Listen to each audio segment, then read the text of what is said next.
ಮಿತ್ರರೇ ನಮಸ್ಕಾರ. ಮಿತ್ರರೇ, ಭಾರತದಲ್ಲಿ ನೀಟ್ ಪ್ರತಿಭಟನೆ, ದೆಹಲಿಯಲ್ಲಿ ಜಿರಳೆಗಳ ಉಪಟಳ, ರಾಹುಲ್ ಗಾಂಧಿಯ ಪ್ರತಿಭಟನೆ, ಸಂಸತ್ ಅಧಿವೇಶನ, ಇದೆಲ್ಲದರ ಬಗ್ಗೆ ನಾನು ಮಾಹಿತಿ ಕೊಡ್ತಲೇ ಇದ್ದೀನಿ. ಇದರ ನಡುವೆ ಪಾಕಿಸ್ತಾನದಲ್ಲೂ ಸಹ ಕೆಲವೊಂದಷ್ಟು ಇಂಪಾರ್ಟೆಂಟ್ ಬೆಳವಣಿಗೆಗಳಾಗ್ತಾ ಇದ್ದಾವೆ. ಅದರಲ್ಲಿ ಮುಖ್ಯವಾಗಿ ಪಾಕಿಸ್ತಾನದ ಸೇನೆ ಇದೆಯಲ್ಲ, ಇದು ಜನ ಮತ್ತು ಜನನಾಯಕರಿಂದ ಬಹಳಷ್ಟು ದೂರ ಆಗ್ತಾ ಇದೆ, ಅವರ ವಿಶ್ವಾಸವನ್ನು ಕಳೆದುಕೊಳ್ತಾ ಇದೆ. ತೀರಾ ಮೇಜರ್ ಆದಂತಹ ಡೆವಲಪ್ಮೆಂಟ್. ಯಾಕೆ ಕೇಳಿದ್ರೆ, ಪಾಕಿಸ್ತಾನದಲ್ಲಿ ಅಲ್ಲಿನ ಜನತೆ ಯಾವತ್ತೂ ಕೂಡ ಸೇನೆಯನ್ನು ಬಿಟ್ಟು ಕೊಟ್ಟಿರಲಿಲ್ಲ. ಅವ್ರು ಅಂದುಕೊಂಡಿದ್ರು ಪಾಕಿಸ್ತಾನ ಉಳಿಬೇಕಾದ್ರೆ ಸೇನೆ ಇರಬೇಕು, ಸೇನೆ ಅಧಿಕಾರವನ್ನು ನಡೆಸ್ತಾ ಇರಬೇಕು ಅಂತ. ಹೀಗಾಗಿ ಪಾಕಿಸ್ತಾನದ ಜನ ಸೇನೆ ಏನೇ ಮಾಡಿದ್ರೂ ಕೂಡ ಅದನ್ನು ಪ್ರಶ್ನೆ ಮಾಡಿದ್ದು ತೀರಾ ಕಡಿಮೆ. ಅದರಲ್ಲೂ ಕೂಡ ಅಲ್ಲಿನ ರಾಜಕಾರಣಿಗಳಿದಾರಲ್ಲ, ಅವರು ಸೇನೆಯ ಅಡಿಯಾಳಾಗಿ ಕೆಲಸ ಮಾಡ್ತಾ ಇರ್ತಾರೆ. ಯಾರು ಸೇನೆಯ ವಿರುದ್ಧ ತಿರುಗಿ ಬೀಳುತ್ತಿದ್ರೋ ಅವರ ಕತೆ ಅಂತ್ಯ ಆಗ್ತಾ ಇತ್ತು. ಅಂತಹದೊಂದು ಪರಿಸ್ಥಿತಿ ಪಾಕಿಸ್ತಾನದಲ್ಲಿತ್ತು. ಆದರೆ ದಿಢೀರಂತ ಪಾಕಿಸ್ತಾನದ ಜನತೆ ಮತ್ತು ಅಲ್ಲಿನ ನಾಯಕರು ಸೇನೆಯನ್ನೇ ಪ್ರಶ್ನಿಸೋದಕ್ಕೆ ಶುರು ಮಾಡಿದ್ದಾರೆ. ಆಸಿಮ್ ಮುನೀರ್ಗೆ ಅತ್ಯಂತ ಸಂಕಷ್ಟ ಎದುರಾಗಿದೆ. ಯಾವ ಮಟ್ಟಿಗೆ ಕೇಳಿದ್ರೆ, ಅಲ್ಲಿನ ಜನ ಹೇಳ್ತಾ ಇದ್ದಾರೆ, ಸೇನೆಯವರು ಸಮವಸ್ತ್ರವನ್ನು ಕಳಚಿಟ್ಟು ಯೂನಿಫಾರ್ಮ್ ಅನ್ನು ತೆಗೆದಿಟ್ಟು ಚುನಾವಣೆಗೆ ಸ್ಪರ್ಧೆ ಮಾಡಲಿ, ಯೂನಿಫಾರ್ಮ್ ಹಾಕೊಂಡು ರಾಜಕಾರಣ ಮಾಡೋದು ಬೇಡ ಅಂತ ಆಸಿಮ್ ಮುನೀರ್ಗೆ ತಪರಾಕಿ ಹಾಕ್ತಾ ಇದ್ದಾರೆ. ಮಿತ್ರರೇ, ಈ ಇಡೀ ವಿಚಾರದ ಕುರಿತಾಗಿ ಈ ವಿಡಿಯೋದಲ್ಲಿ ನಿಮಗೆ ಮಾಹಿತಿ ಕೊಡ್ತೀನಿ. ನೀವು ಈ ವಿಡಿಯೋನ ಕೊನೆವರೆಗೂ ಮಿಸ್ ಮಾಡದೆ ನೋಡಿ. ಮಿತ್ರರೇ, ಸತ್ಯ ಇದೆಯಲ್ಲ, ಇದು ಸೂರ್ಯನಂತೆ ಪ್ರಕಾಶಮಾನ. ಅದನ್ನು ನೀವು ಹೆಚ್ಚು ಕಾಲ ಮುಚ್ಚಿಡೋದಕ್ಕೆ ಸಾಧ್ಯ ಇಲ್ಲ.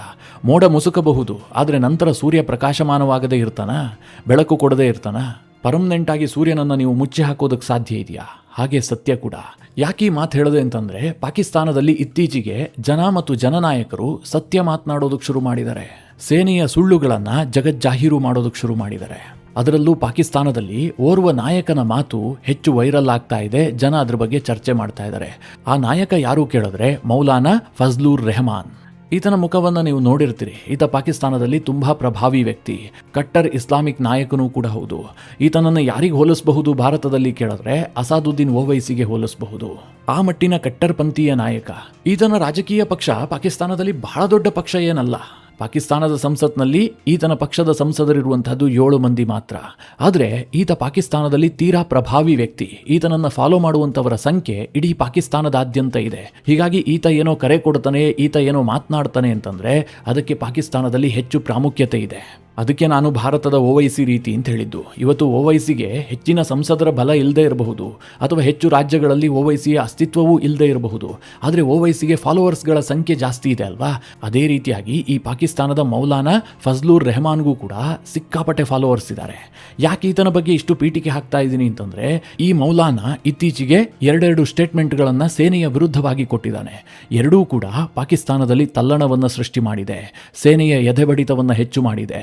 ಮೊದಲನೇದಾಗಿ ಈತ ಹೇಳಿದ್ದೇನು ಕೇಳಿದ್ರೆ, ಪಾಕಿಸ್ತಾನದ ಸೇನೆ ಇದೆಯಲ್ಲ, ಇವರು ತಮ್ಮ ಕೆಲಸವನ್ನ ಮಾಡ್ತಾ ಇಲ್ಲ, ಅವರು ರಾಜಕೀಯದಲ್ಲಿ ಹೆಚ್ಚು ಮೂಗು ತೂರಿಸ್ತಾ ಇದ್ದಾರೆ. ಹೀಗಾಗಿ ನಾನು ಪಾಕಿಸ್ತಾನದ ಸೇನೆಗೆ ಹೇಳ್ತೀನಿ, ನೀವು ನಿಮ್ಮ ಯೂನಿಫಾರ್ಮ್ ಅನ್ನು ತೆಗೆದಿಟ್ಟುಬಿಟ್ಟು ಚುನಾವಣೆಯನ್ನು ಎದುರಿಸಿ. ನಿಜವಾಗ್ಲೂ ಪಾಕಿಸ್ತಾನದ ಜನ ನಿಮ್ಗೆ ಎಷ್ಟು ಬೆಂಬಲ ಕೊಡ್ತಾರೆ ಎನ್ನುವಂಥದ್ದು ಗೊತ್ತಾಗುತ್ತೆ, ಎಷ್ಟು ಮಂದಿ ನಿಮಗೆ ವೋಟ್ ಹಾಕ್ತಾರೆ ಎನ್ನುವಂಥದ್ದು ಜಗಜ್ಜಾಹೀರಾಗುತ್ತೆ. ಅದನ್ನು ಬಿಟ್ಬಿಟ್ಟು ಯೂನಿಫಾರ್ಮ್ ಹಾಕ್ಕೊಂಡು ರಾಜಕಾರಣ ಮಾಡ್ತಾ ಇರಬೇಡಿ ಅಂತ ನೇರವಾಗಿ ಪಾಕಿಸ್ತಾನದ ಸೇನೆಗೆ ಈ ಮೌಲಾನಾ ಸವಾಲೆಸೆದಿದ್ದಾನೆ. ಇದರಲ್ಲೇನು, ಒಬ್ಬ ಪ್ರಭಾವಿ ವ್ಯಕ್ತಿಯಾಗಿ ಅಂತಹದೊಂದು ಸ್ಟೇಟ್ಮೆಂಟ್ ಕೊಡೋದಕ್ಕೆ ಸಾಧ್ಯ ಇಲ್ವಾ ಅಂತ ನಿಮಗೆ ಅನ್ನಿಸ್ಬಹುದು. ಮಿತ್ರರೇ, ಭಾರತದಲ್ಲಿ ಅದೇನು ದೊಡ್ಡ ವಿಚಾರ ಅಲ್ಲ. ಭಾರತದಲ್ಲಿ ನಮ್ಮ ಪ್ರಧಾನಿ ವಿರುದ್ಧ ಏನೇನು ಮಾತನಾಡ್ತಾರೆ, ಅಥವಾ ಧರ್ಮ, ದೇವರು, ಇದೆಲ್ಲದರ ಬಗ್ಗೆ ಎಷ್ಟು ಮುಕ್ತವಾಗಿ ಯಾರು ಏನು ಬೇಕಾದರೂ ಸ್ಟೇಟ್ಮೆಂಟ್ ಕೊಡ್ತಾರೆ, ನೀವೆಲ್ಲ ನೋಡ್ತಾ ಇರ್ತೀರಿ. ಭಾರತದಲ್ಲಿ ಇದು ಯಾವುದೂ ಕೂಡ ಮ್ಯಾಟ್ರ್ ಆಗೋದಿಲ್ಲ. ನಮ್ಮದೊಂಥರ ಸರ್ವತಂತ್ರ ಸ್ವತಂತ್ರವಾದಂಥ ವಾಕ್ ಸ್ವಾತಂತ್ರ್ಯ ನೀತಿ. ಆದರೆ ಪಾಕಿಸ್ತಾನದಲ್ಲಿ ಹಾಗಲ್ಲ. ಅಲ್ಲಿ ಸೇನೆಯ ವಿರುದ್ಧ ಮಾತನಾಡೋದು ಅಂತಂದರೆ ಅದು ಮೃತ್ಯುವನ್ನು ಆಹ್ವಾನಿಸಿದಂತೆ. ಅದರಲ್ಲೂ ಒಬ್ಬ ರಾಜಕಾರಣಿ ಆದವನು ಸೇನೆಯ ವಿರುದ್ಧ ಮಾತನಾಡಿದ್ರೆ ಏನಾಗುತ್ತೆ ಅನ್ನೋದಕ್ಕೆ ಇಮ್ರಾನ್ ಖಾನ್ ಪ್ರತ್ಯಕ್ಷ ಸಾಕ್ಷಿ. ಇಮ್ರಾನ್ ಖಾನ್ ಇವತ್ತು ಪಾಕಿಸ್ತಾನದಲ್ಲಿ ಸಿಕ್ಕಾಪಟ್ಟೆ ಪಾಪ್ಯುಲರ್ ವ್ಯಕ್ತಿ, ಜನಬೆಂಬಲ ಹೊಂದಿದಂತಹ ವ್ಯಕ್ತಿ. ಆತನಿಗೆ ವಿಪರೀತವಾದಂತಹ ಫಾಲೋವರ್ಸ್ಗಳಿದ್ದಾರೆ. ಇವತ್ತು ಕೂಡ ಪಾಕಿಸ್ತಾನದಲ್ಲಿ ಒಂದು ಪಾರದರ್ಶಕ ಚುನಾವಣೆ ಆಗಿದ್ದೇ ಆದರೆ, ಅದರಲ್ಲಿ ಇಮ್ರಾನ್ ಖಾನ್ ಪಕ್ಷ ಕಂಟೆಸ್ಟ್ ಮಾಡಿದ್ದೇ ಆದರೆ, ಖಂಡಿತವಾಗ್ಲೂ ಇಮ್ರಾನ್ ಖಾನ್ ಪಕ್ಷಕ್ಕೆ ಹೆಚ್ಚಿನ ಸೀಟುಗಳು ಬರ್ತವೆ.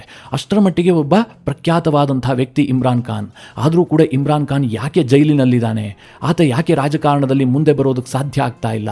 ಯಾಕೆ ಅವನ ಪಕ್ಷ ನಿರ್ನಾಮ ಆಯಿತು ಕೇಳಿದ್ರೆ, ಆತ ಸೇನೆಯ ವಿರುದ್ಧ ಮಾತನಾಡ್ದ ಅಂತ. ಪಾಕಿಸ್ತಾನದ ಸೇನೆಯನ್ನು ಕಂಟ್ರೋಲ್ ಮಾಡೋದಕ್ಕೆ ಹೊರಟಿದ್ದೆ ಆತನಿಗೆ ಮುಳುವಾಗ್ಬಿಡ್ತು.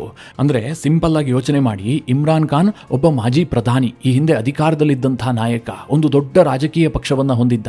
ಅಂತಹ ವ್ಯಕ್ತಿಯನ್ನೇ ಸೇನೆ ಅಷ್ಟು ಮೂಲೆಗುಂಪು ಮಾಡಿದೆ, ಅಂತಹ ಶಿಕ್ಷೆಗೆ ಒಳಪಡಿಸಿದೆ. ಅಂತಹದರಲ್ಲಿ ಪಾಕಿಸ್ತಾನದ ಸೇನೆಯ ವಿರುದ್ಧ ಯಾರಾದರೂ ಮಾತನಾಡುವಂತಹ ಧೈರ್ಯವನ್ನ ಮಾಡ್ತಾರಾ? ಖಂಡಿತವಾಗ್ಲೂ ಇಲ್ಲ. ಆದರೂ ಸಹ ಈ ಮೌಲಾನಾ ಫಜ್ಲುರ್ ರೆಹಮಾನ್ ಸೇನೆಯ ವಿರುದ್ಧ ಕಿಡಿಕಾರಿದ್ದಾನೆ. ನೀವು ಯೂನಿಫಾರ್ಮ್ ಹಾಕ್ಕೊಂಡು ರಾಜಕಾರಣ ಮಾಡಬೇಡಿ, ಅದನ್ನು ಕಳಚಿಟ್ಟು ಚುನಾವಣೆಯನ್ನು ಎದುರಿಸಿ, ಹೀಗಂತ ನೇರವಾಗಿ ಸವಾಲೆಸೆದಿದ್ದಾರೆ. ಜೊತೆಗೆ ಈ ಮೌಲಾನಾ ಹೇಳಿದ್ದಾರೆ, ಈ ಹೇಳಿಕೆಯಿಂದ ನನ್ನ ಪ್ರಾಣಕ್ಕೆ ಕುತ್ತು ಬರಬಹುದು, ಅದು ನನಗೆ ಗೊತ್ತಿದೆ ಅಂತ ಕೂಡ ಬಹಿರಂಗವಾಗಿ ಸ್ಟೇಟ್ಮೆಂಟ್ ಅನ್ನು ಕೊಟ್ಟಿದ್ದಾನೆ. ನಾನು ಯಾಕೆ ಇದನ್ನು ಹೇಳ್ತಾ ಇದ್ದೀನಿ ಅಂತಂದ್ರೆ, ಪಾಕಿಸ್ತಾನದಲ್ಲಿ ಹಂತ ಹಂತವಾಗಿ ಅಲ್ಲಿನ ಸೇನೆಯ ಬಗ್ಗೆ ಅಸಹನೆ ಜಾಸ್ತಿ ಆಗ್ತಾ ಇದೆ. ಇದಿಷ್ಟೇ ಅಲ್ಲ, ಇದೇ ಮೌಲಾನಾ ಫಜ್ಲುರ್ ರೆಹಮಾನ್ ಇನ್ನೊಂದು ವೇದಿಕೆಯಲ್ಲಿ ಮಾತನಾಡುವಂತಹ ಸಂದರ್ಭದಲ್ಲಿ ಕಾರ್ಗಿಲ್ ಯುದ್ಧದ ಸತ್ಯವನ್ನ ಓಪನ್ ಆಗಿ ಒಪ್ಕೊಂಡಿದ್ದಾನೆ. ಪಾಕಿಸ್ತಾನದ ಸೇನೆಯ ನೀಚ ಕೃತ್ಯವನ್ನ ಮುಕ್ತವಾಗಿ ಬಹಿರಂಗಗೊಳಿಸಿದ್ದಾನೆ. ಇದು ಭಾರತೀಯರಿಗೆ ಗೊತ್ತಿರುವಂತಹ ಸತ್ಯವೇ, ಪಾಕಿಸ್ತಾನಿಯರಿಗೂ ಕೂಡ ಒಂದು ಹಂತಕ್ಕೆ ಗೊತ್ತು. ಆದರೆ ತನ್ನ ಸೇನೆ ಮಾಡಿದಂತಹ ಕುಕೃತ್ಯವನ್ನು ಪಾಕಿಸ್ತಾನ ಇದುವರೆಗೂ ಕೂಡ ಒಪ್ಕೊಂಡಿರಲಿಲ್ಲ. ಅದೇನು ಕೇಳಿದ್ರೆ, ನಿಮಗೆಲ್ಲ ಗೊತ್ತಿರುವ ಹಾಗೆ ಭಾರತ ಮತ್ತು ಪಾಕಿಸ್ತಾನದ ನಡುವೆ ಕಾರ್ಗಿಲ್ ಯುದ್ಧ ಆಯಿತು. ಕಾರ್ಗಿಲ್ ಯುದ್ಧದ ಸಂದರ್ಭದಲ್ಲಿ ಪಾಕಿಸ್ತಾನಿ ಸೈನಿಕರೇ ಭಾರತದ ಭೂಮಿಯೊಳಗೆ ಪ್ರವೇಶ ಮಾಡಿದ್ರು, ಕಾರ್ಗಿಲ್ನ ಪ್ರಮುಖ ಶಿಖರಗಳನ್ನು ಆವರಿಸಿಕೊಂಡು ಕೂತಿದ್ರು. ಆ ಸಂದರ್ಭದಲ್ಲಿ ಭಾರತ ಯುದ್ಧಕ್ಕೆ ಇಳಿಯಿತು, ಅವರನ್ನು ಓಡಿಸೋದಕ್ಕೆ ಶುರು ಮಾಡಿತು. ಭಾರತೀಯ ಸೈನಿಕರ ದಿಟ್ಟ ಉತ್ತರಕ್ಕೆ ಪಾಕಿಸ್ತಾನದ ಸೇನೆ ಮಣ್ಣಾಗಿ ಹೋಯಿತು. ನೂರಾರು ಸೈನಿಕರು ಭಾರತದ ನೆಲದಲ್ಲೇ ಪ್ರಾಣ ಚೆಲ್ಲಿದ್ರು. ಆ ಸಂದರ್ಭದಲ್ಲಿ ಭಾರತ ಪಾಕಿಸ್ತಾನಕ್ಕೆ ಹೇಳಿತು, ಯುದ್ಧ ಅಂತೂ ನಿಮಗೆ ಗೆಲ್ಲೋದಕ್ಕೆ ಸಾಧ್ಯ ಆಗಿಲ್ಲ, ಸತ್ತಂತಹ ನಿಮ್ಮ ಸೈನಿಕರನ್ನು ನಾವು ವಾಪಸ್ ಕೊಡ್ತೀವಿ, ಅವರ ಮೃತದೇಹವನ್ನು ತೆಗೆದುಕೊಂಡು ಹೋಗಿ ಅದಕ್ಕೆ ಅವಕಾಶ ಕೊಡ್ತೀವಿ ಅಂತ ಭಾರತ ದೊಡ್ಡತನವನ್ನು ತೋರಿಸ್ತು. ಆದರೆ ಪಾಕಿಸ್ತಾನದವ್ರು ಏನು ಹೇಳಿದ್ರು ಗೊತ್ತಾ, ಆ ಸತ್ತಂಥವರು ನಮ್ಮ ಸೈನಿಕರೇ ಅಲ್ಲ, ಅವರಿಗೂ ನಮಗೂ ಸಂಬಂಧವೇ ಇಲ್ಲ ಅಂತ ಪಾಕಿಸ್ತಾನದ ಸೇನೆ ತನ್ನದೇ ಸೈನಿಕರನ್ನು ನಿರಾಕರಿಸಿ ಬಿಡ್ತು. ತನ್ನ ದೇಶಕ್ಕೋಸ್ಕರವಾಗಿ ಯಾರು ಪ್ರಾಣ ಕೊಟ್ಟಿದ್ರೋ ಅವರನ್ನು ನನ್ನ ಸೈನಿಕರಲ್ಲ ಅಂತ ಅವರಿಗೆ ಅವಮಾನ ಮಾಡುವಂತಹ ಕೆಲಸ ಮಾಡಿತು. ಆಗ ಭಾರತ ಏನು ಮಾಡಿದೆ ಅಂತ ನಿಮಗೆಲ್ಲ ಗೊತ್ತು. ಭಾರತ ಪಾಕಿಸ್ತಾನದ ಸೈನಿಕರಿಗೂ ಕೂಡ ಗೌರವವನ್ನು ಸಲ್ಲಿಸಿ ಇಸ್ಲಾಂ ಧರ್ಮದ ಪ್ರಕಾರ ಅವರ ಅಂತ್ಯಕ್ರಿಯೆಯನ್ನು ನೆರವೇರಿಸಿತು. ಯಾಕೆ ಅಂತಂದರೆ, ಸತ್ತಿರುವವನು ಒಬ್ಬ ಸೈನಿಕ, ಅವನು ಕೂಡ ತನ್ನ ದೇಶದ ಪರವಾಗಿ ಹೋರಾಟ ಮಾಡಿದ್ದಾನೆ. ಒಂದು ಜೀವಕ್ಕೆ ಏನು ಮರ್ಯಾದೆ ಕೊಡಬೇಕೋ ಅದನ್ನು ಭಾರತ ಕೊಡ್ತು. ಅದು ಭಾರತದ ಬಹಳ ದೊಡ್ಡತನ. ಅದೇನೇ ಇರಲಿ, ಈಗ ಈ ಮೌಲಾನಾ ಫಜ್ಲುರ್ ರೆಹಮಾನ್ ಈ ಇನ್ಸಿಡೆಂಟನ್ನು ಬಹಿರಂಗವಾಗಿ ಹೇಳ್ಕೊಂಡಿದ್ದಾನೆ. ನಮ್ಮ ಸೇನೆಗೆ ಏನು ನೈತಿಕತೆ ಇದೆ?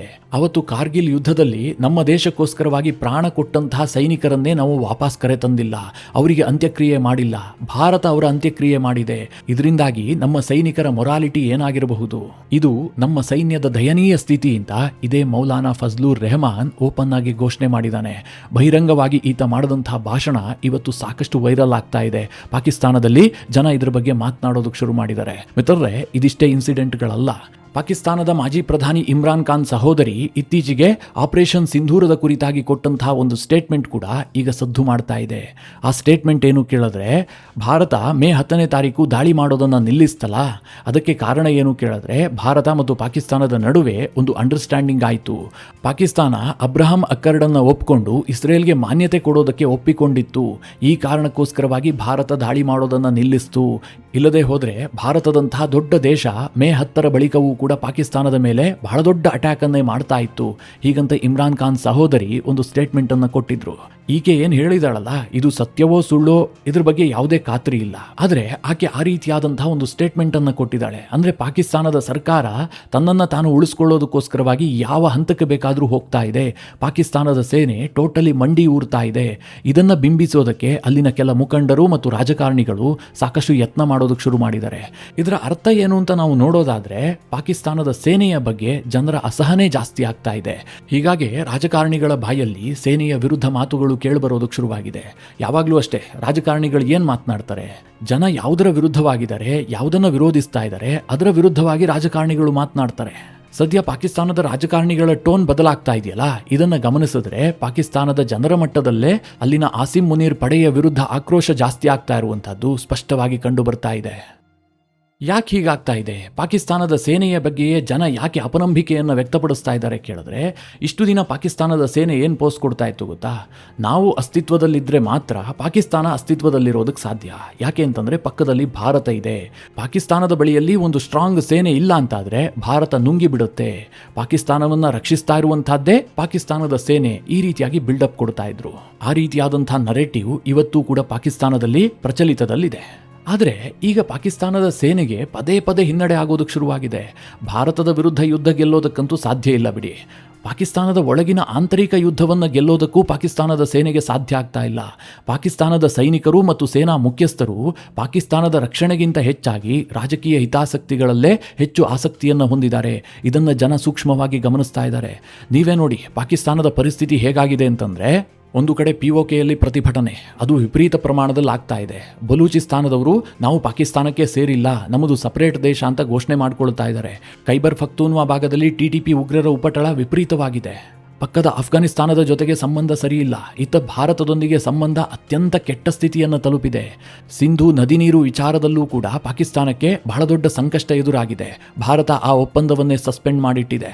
ಹೋಗ್ಲಿ, ಮಿಡಲ್ ಈಸ್ಟ್ ವಾರ್ನಲ್ಲಿ ಪಾಕಿಸ್ತಾನ ಏನೋ ಮೂಗು ತುರ್ಸೋದಕ್ಕೆ ಹೊರಟಿತ್ತಲ್ಲ, ನಾವು ಸಂಧಾನ ಮಾಡ್ತೀವಿ, ಯುದ್ಧ ನಿಲ್ಲಿಸ್ತೀವಿ ಅಂತ. ಅದರಲ್ಲಿ ಪಾಕಿಸ್ತಾನಕ್ಕೆ ಏನು ಸಿಕ್ತು? ಚಿಪ್ಪು ಸಿಕ್ತಷ್ಟೇ. ಆ ಯುದ್ಧದಲ್ಲೂ ಕೂಡ ಪಾಕಿಸ್ತಾನ ಈಗ ಟ್ರ್ಯಾಪ್ ಆಗಿದೆ. ಸೌದಿ ಅರೇಬಿಯಾ ಮತ್ತು ಹೂತಿಗಳ ನಡುವೆ ಸಂಘರ್ಷ ಜಾಸ್ತಿ ಆಗ್ತಾ ಇದೆ. ಈಗ ಸೌದಿ ಅರೇಬಿಯಾ ಹೇಳ್ತಾ ಇದೆ ನಿಮ್ಮ ಸೈನಿಕರನ್ನು ಕಳುಹಿಸಿ ಅಂತ. ಅತ್ತ ಕುವೈತ್, ಬಹರೈನ್ ಇಂತಹ ದೇಶಗಳು ಕೂಡ ಪಾಕಿಸ್ತಾನದೊಂದಿಗೆ ಸೇನೆಯನ್ನು ಕಳುಹಿಸೋದಕ್ಕೆ ಒತ್ತಡ ಹೇರ್ತಾ ಇದ್ದಾವೆ. ನಾವು ಕೊಟ್ಟ ಸಾಲವನ್ನು ಇನ್ನಷ್ಟು ತಡವಾಗಿ ಕೊಡೋದಕ್ಕೆ ನಿಮಗೆ ಅವಕಾಶ ಕೊಡಬೇಕು ಅಂತಾದರೆ ಸೈನಿಕವಾಗಿ ನಮಗೆ ಸಹಕಾರ ಮಾಡಿ ಅಂತ ಆ ದೇಶಗಳು ಕೇಳೋದಕ್ಕೆ ಶುರು ಮಾಡಿದವೆ. ಅದಕ್ಕಾಗೋದಿಲ್ಲ ಅಂತಂದರೆ UAE ಮಾಡ್ತಲ್ಲ, ಅದೇ ಪರಿಸ್ಥಿತಿಯನ್ನು ಆ ದೇಶಗಳು ಕೂಡ ಪಾಕಿಸ್ತಾನಕ್ಕೆ ಮಾಡ್ತವೆ. ನಿಮಗೆಲ್ಲ ಗೊತ್ತು UAE ಏನು ಪಾಕಿಸ್ತಾನಕ್ಕೆ ಮಾಡ್ತು ಅಂತ. ಅವರು ಕೊಟ್ಟಂತಹ ಸಾಲವನ್ನು ಬಡ್ಡಿ ಸಮೇತ 1-2 ಬಡ್ಡಿ ಹಾಕ್ಬಿಟ್ಟು ಕಷ್ಟದ ಸಂದರ್ಭದಲ್ಲಿ ಅವರು ವಸೂಲಿ ಮಾಡಿಕೊಂಡ್ರು. ಯಾಕೆ ಕೇಳಿದ್ರೆ ಗಲ್ಫ್ ದೇಶಗಳ ಜೊತೆಗೆ ಪಾಕಿಸ್ತಾನ ಬ್ಯಾಲೆನ್ಸಿಂಗ್ ರಿಲೇಷನ್ಶಿಪ್ಪನ್ನು ಇಟ್ಕೊಂಡಿಲ್ಲ. ಸೌದಿಗೆ ಹೆಚ್ಚು ಮಾನ್ಯತೆಯನ್ನು ಕೊಟ್ಟು UAEಯನ್ನು ಕಡೆಗಣಿಸ್ತು ಅಂತ UAE ಸರ್ಕಾರಕ್ಕೆ ಅನ್ನಿಸ್ತು. ಇದೇ ಕಾರಣಕ್ಕೋಸ್ಕರವಾಗಿ UAE ಮತ್ತು ಪಾಕಿಸ್ತಾನದ ಸಂಬಂಧ ಹದಗೆಟ್ಟು ಹೋಗಿದೆ. ಇದೆಲ್ಲದರ ನಡುವೆ ಪಾಕಿಸ್ತಾನದ ಜನತೆ ಯಾವತ್ತೂ ಕೂಡ ಅಮೆರಿಕವನ್ನು ಅತಿಯಾಗಿ ಇಷ್ಟಪಡೋದಿಲ್ಲ. ಅದರಲ್ಲೂ ಟ್ರಂಪ್ ಬಗ್ಗೆ ಪಾಕಿಸ್ತಾನಿಯರಿಗೆ ವಿಪರೀತ ಕೋಪ ಇದೆ. ಅಂತಹದರಲ್ಲಿ ಆಸಿಮ್ ಮುನೀರ್ ಮತ್ತು ಶಾಬಾಜ್ ಶರೀಫ್ ಇಬ್ಬರೂ ಸಹ ಈ ಟ್ರಂಪ್ಗೆ ಬಕೆಟ್ ಹಿಡಿಯುವಂತಹದ್ದು ಮಿತಿ ಮೀರಿ ಹೋಗಿದೆ. ಟ್ರಂಪ್ ಆಸಿಮ್ ಮುನೀರ್ನನ್ನು ಹೊಗಳೋದ್ರಿಂದ ಆಸಿಮ್ ಮುನೀರ್ಗೆ ಲಾಭಕ್ಕಿಂತ ನಷ್ಟವೇ ಜಾಸ್ತಿ. ಹೀಗಾಗಿ ಪಾಕಿಸ್ತಾನದ ಸೇನೆ ಬಹಳ ತೀವ್ರವಾದಂತಹ ಒತ್ತಡವನ್ನು ಎದುರಿಸ್ತಾ ಇದೆ. ಸದ್ಯದ ಪಾಕಿಸ್ತಾನದ ಪರಿಸ್ಥಿತಿ ಹೇಗೆ ಅಂತಂದರೆ, ಇತ್ತೀಚೆಗೆ ಸಿಂಧೂ ನದಿ ನೀರು ವಿಚಾರದಲ್ಲಿ ನೀವು ನಮಗೆ ಸಹಾಯ ಮಾಡಬೇಕು ಅಂತ ಪಾಕಿಸ್ತಾನ UK ಬಳಿಗೆ ಹೋಗಿತ್ತು. ಈಗ ಕೆನಡಾ ಮುಂದೆಯೂ ಕೂಡ ಅದೇ ಪ್ರಸ್ತಾವನೆಯನ್ನು ಇಟ್ಟಿದೆ. ಅಂದರೆ ಭಾರತ ನಮ್ಮ ನೀರನ್ನು ತಡಿತಾ ಇದೆ, ನೀವು ಪಾಕಿಸ್ತಾನದ ಪರವಾಗಿ ಧ್ವನಿ ಎತ್ತಿ ಅಂತ. ಗೊತ್ತಿಲ್ಲ ಮುಂದೆ ಈ ರಾಷ್ಟ್ರಗಳೆಲ್ಲ ಏನು ತೀರ್ಮಾನ ಕೈಗೊಳ್ಳುತ್ತವೆ ಅಂತ. UK ಏನು ಹೇಳುತ್ತೆ, ಕೆನಡಾ ಏನು ಹೇಳುತ್ತೆ. ನಾಳೆ ಇದು ಟ್ರಂಪ್ ಕೋರ್ಟ್ಗೂ ಕೂಡ ಹೋಗಬಹುದು. ಪಾಕಿಸ್ತಾನ ಟ್ರಂಪ್ ಮುಂದೆಯೂ ಕೂಡ ಅಂಗಲಾಚಿ ಬೇಡಿಕೊಳ್ಳಬಹುದು, ಭಾರತ ನಮ್ಮ ನೀರನ್ನು ತಡಿತಾ ಇದೆ, ನಮ್ಮನ್ನು ಕಾಪಾಡಿ ಅಂತ. ಪಾಕಿಸ್ತಾನದ ಈ ದಯನೀಯ ಸ್ಥಿತಿಗೂ ಮಿಲಿಟರಿಗೂ ಹೇಗೆ ಲಿಂಕ್ ಇದೆ ಕೇಳಿದ್ರೆ, ಮಿತ್ರರೇ, ಪಾಕಿಸ್ತಾನದಲ್ಲಿ ಕೇವಲ ರಾಜಕೀಯ ಆಡಳಿತ ಇದ್ದಿದ್ದೇ ಆಗಿದ್ರೆ ಅಲ್ಲಿನ ಸರ್ಕಾರ ಪಾಕ್ ಜನತೆಯ ಇಂಟ್ರೆಸ್ಟ್ಗೆ ಅನುಸಾರವಾಗಿ ಕೆಲಸ ಮಾಡ್ತಾ ಇತ್ತು.